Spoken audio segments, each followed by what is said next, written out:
भक्ताभिलाषाचरितानुसारी दुग्धादिचौर्येण यशो हिसारी कुमारितानन्दितघोष नारी मम प्रभु श्री गिरिराजधारी।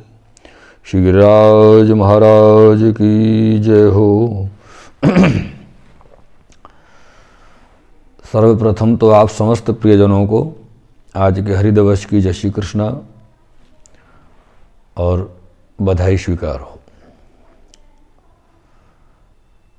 ये श्री गिरिराज पूजन प्रसंग जो चल रहा है, इसके प्रथम भाग में भगवान श्री कृष्ण के द्वारा समस्त ब्रजवासियों को श्री नंद बाबा, सुनंद, उपनंद इत्यादि जो भी हैं, श्री गिरिराज पूजन की विधि बताई गई थी कि गिरिराज जी का पूजन किस प्रकार से, किस विधि के, किस अनुसार करना चाहिए। जब भगवान श्री बालकृष्ण ने श्री नंद, सुनंद इत्यादि को सबको ये विधि बतलाई तो समस्त ब्रजवासी आश्चर्यचकित हो गए और अपना जो पूर्व का मन का विचार था इंद्र याग करने का, उसको त्याग कर समस्त ब्रजवासी श्री गिरिराज जी के यज्ञ पूजन सामग्री को लेकर श्री गिरिराज जी के पूजन करने के लिए यथा प्रकार श्री गिरिराज जी के मंडल में पधार रहे हैं आ रहे हैं। और मेरे प्रियजनों, वहाँ पर श्री गर्गाचार्य जी अपनी पत्नी के सहित हाथी की सवारी करके पधारे हैं, जिस हाथी में सोने की सांकलें पड़ी हुई हैं और अनेक प्रकार के रत्नों से उसको सजाया गया है। तदोपरांत श्री वृषभानुनंदिनी, ब्रज स्वामिनी, श्री नंद नंदन की हृदय विलासिनी श्री राधे रानी अपनी शिविका में विराज करके, शिविका अर्थात पालकी, अपनी पालकी में विराजमान होकर के पधार रहे हैं। अनेक प्रकार के रत्न जड़ित आभूषणों को धारण किए हुए हैं।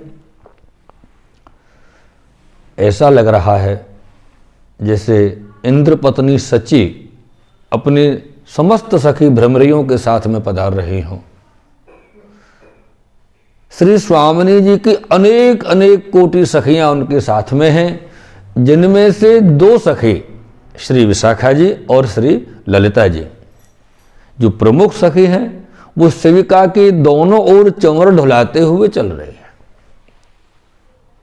बड़ा ही दिव्य अलौकिक आनंद की अनुभूति और उस लीला दृश्य का आप अनुमान कीजिए, दर्शन कीजिए, भाव विचार कीजिए। कितना एक अलौकिक विशाल दृश्य और दर्शन का आनंद, आह्लाद उत्पन्न हो रहा है।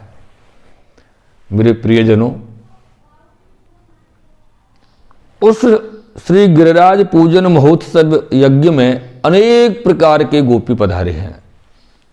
विंध्याचल वासिनी, कौशल वासिनी, अयोध्या वासिनी, पाताल वासिनी, श्री लक्ष्मी जी की सखी, देवी स्वरूपा, ऋषि रूपा, श्रुति रूपा, अनेक अनेक प्रकार की गोपीजन इस यज्ञ में सम्मिलित हुई हैं।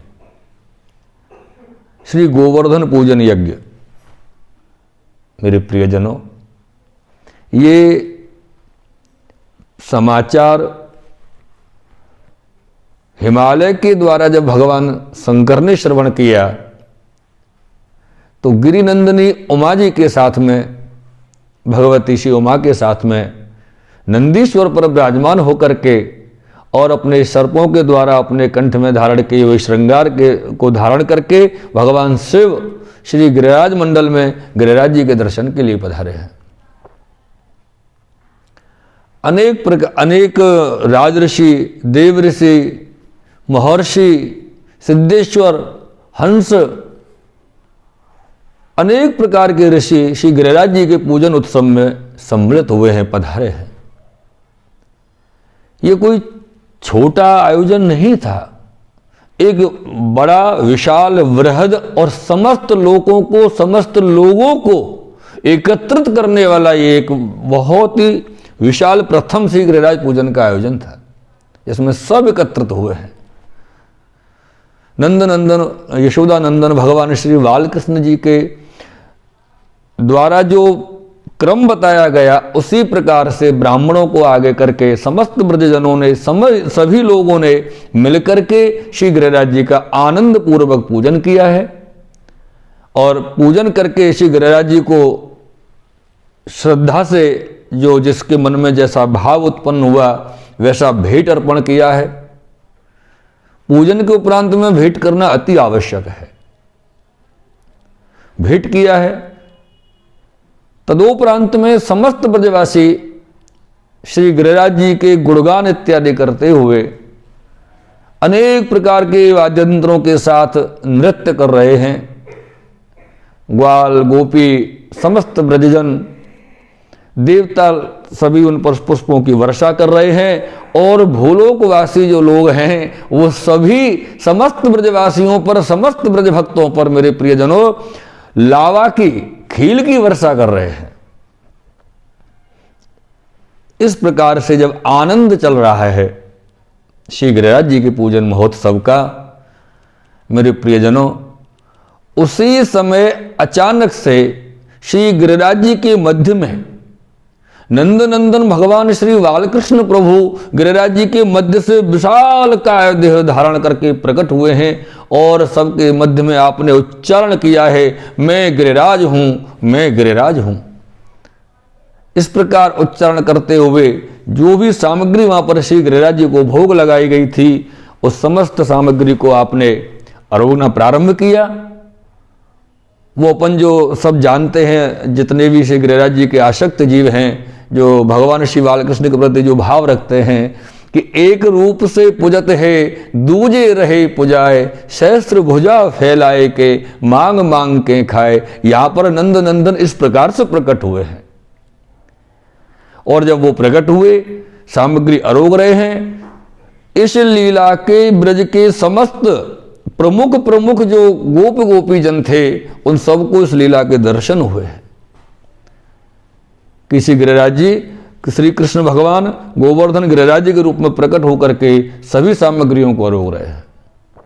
मेरे प्रियजनों, जब ब्रजजनों को लगा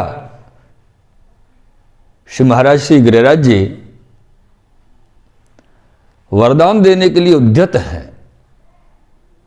तो समस्त ब्रज भक्तों ने, ब्रजजनों ने, ब्रजवासियों ने, गोप गोपांगनाओं ने सिर्फ एक ही बात कही कि हे श्री गिरिराज महाराज, नंद नंदन श्री बालकृष्ण जी के प्रेरणा से हमको आपके दर्शन हुए हैं, उनकी कृपा से हमको आपके दर्शन हुए हैं, और आज आप हमको वरदान देना चाहते हैं, तो बस इतना सा वरदान दीजिए कि हमारा गोधन और हमारे बंधु वर्ग समस्त सदा वृद्धि को प्राप्त होते रहें, और कुछ नहीं चाहिए।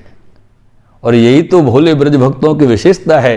कोई संसारी नहीं मांगा उन्होंने, गोधन की वृद्धि मांगी है। मेरे प्रियजनों, ऐसा ही होगा, ऐसा वरदान दे करके विशाल कायधारी नंद नंदन श्री गिरिराज जी के रूप में जो प्रकट हुए थे, वहीं सबके देखते देखते अदृश्य हो गए, अंतर्ध्यान हो गए हैं। और तदोपरांत में समस्त ब्रज भक्त जो ब्रजजन गिरिराज जी के पूजन के लिए पधारे हुए थे, वो अपने अपने यथास्थान, ऋषिगण, देवगण, ब्रजवासी जन जो जहाँ से पधारे थे, वो वहाँ के लिए प्रस्थान किए। और सभी ने वहाँ के लिए जो प्रस्थान किया है, और जो शेष प्रसादी बची थी, जो गिरिराज जी के आरोग्य हुई प्रसादी थी, उनको समस्त जीव के लिए वितरित किया गया। इस प्रकार से आनंद उत्सव मनाते हुए सभी ब्रजवासियों ने बड़े ही उत्तम हर्षोल्लास के साथ आनंद ग्रहण करते हुए, आनंद प्रफुल्लित होते हुए, मेरे प्रियजनों, श्री गिरिराज जी का पूजन का उत्सव मनाया। ये सब पूजन किया। और यहाँ श्री गर्गाचार्य जी आज्ञा करते हैं कि ये जो प्रसंग है, श्री गिरिराज पूजन का जो प्रसंग है, इस प्रसंग को श्रवण करने से, वक्तव्य करने से, धारण करने से जीवन में मनुष्य के कोई भी प्रकार के पाप शेष नहीं रहते। जीव शुद्ध हृदय से यदि इनको धारण करता है, प्रसंग को शुद्ध हृदय से प्रसंगों को यदि स्वीकार करता है मेरे प्रियजनों, शुद्ध हृदय से प्रसंगों का आनंद लेता है, लीला का आनंद लेता है, तो जिसका हृदय स्वच्छ और पवित्र होता है उसको तो पाप छू ही नहीं सकते इस प्रसंग के प्रभाव से। ये श्री गिरिराज जी के पूजन का जो प्रसंग है, मेरे आनंद घन के स्वरूप का जो आनंद है, हे मेरे समस्त प्रियजन ब्रज भक्त संबंधित जितने भी भक्त वैष्णव, आप जहाँ इस प्रसंग को सुनेंगे, आप सबको श्री गिरिराज जी ऐसी ही कृपा करें, आपके हृदय में विराजमान हो और आपके हृदय में इस प्रसंग को श्रवण करने के पश्चात आपको आनंद की अनुभूति हो और आगे आने वाले प्रसंग को भी हम एक नए प्रसंग में आपको सन्मुख करेंगे। ऐसा हमारा भाव रखते हुए श्री गिरिराज जी को प्रणाम करते हुए, श्री नंदनंदन यशोदा नंदन के श्री चरणों में प्रणाम करते हुए आज के इस वक्तव्य को यहाँ विराम देते हैं। और श्री गिरिराज महाराज की जय हो। शिवल्लभ